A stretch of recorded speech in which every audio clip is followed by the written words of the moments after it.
அம்மா வந்துட்டியாப்பா வாப்பா வாப்பா ஏங்க வாங்க இன்னைக்கு நம்ம வீட்டில் என்ன சமையல் பார்ப்போம். எப்போ என் மூஞ்சி ரொம்ப க்ளோஸ் அப்பில் காட்டாது நல்லா தெரியணும் அம்பிட்ட அழகா. சரி விடு, இன்னைக்கு நம்ம வீட்டில் என்ன சமையல் பார்ப்போம். எல்லார் வீட்லையும் என்ன சமைச்சு கேட்டு கமெண்ட் பாக்ஸில் சொல்லுங்க. எங்கள் வீட்டில் இன்னைக்கு சமையல் என்னன்றதை பார்ப்போம். ஓடியாங்க.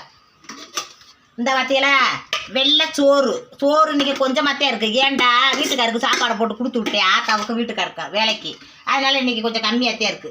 அதுக்கப்புறம் பார்த்துக்கோங்க சுண்டக்கடலா சுண்டக்கடலையா கொண்டக்கடலையான்னு தெரியாது, ஏதோ ஒரு கடலை குழம்பு. சுண்டக்கடலைன்னு சொன்னாலும் சரி கொண்டக்கடலைன்னு சொன்னாலும் சரி அந்த குழம்பு புளிக்குழம்பு வச்சா என் பிள்ளைகளுக்கு என்னதே ஆகுமோ தெரியாது, சாப்பிடவே சாப்பிடாதுங்க. இது எனக்கு கருவாடு, எங்கள் ஆத்தாவுக்கு எனக்கு கருவாடு தான் ரொம்ப பிடிக்கும். ஆத்தாவை கொஞ்சம் வச்சு கொடுத்து விட்டேன். இன்னும் இருக்கிறது எனக்கு நைட்டுக்கு வந்து ஆத்தா கொஞ்சம் தொட்டுக்கிறோம். கருவாடு இல்லாமல் நாங்கள் சாப்பிட மாட்டோம், அதனால கருவாடு. எங்களுக்கு புளிக்குழம்பு பிடிக்குதுன்னா என் பிள்ளைகளுக்கு புளிக்குழம்பு பிடிக்கவே பிடிக்காது. அதனால அதுகளுக்கு வந்து பார்த்துக்கோங்க இது முட்டைச்சோறு கிண்டி அப்படியே வச்சுருக்கேன். சூடாக ஆவி பறக்குது. அதனால வந்து அதுகளுக்கு மட்டும் முட்டைச்சோறு அப்படியே. என்ன நண்டு முதல்ல நீ மூஞ்ச கழுவு, சோறு ஓடுறேன் வந்துருச்சு.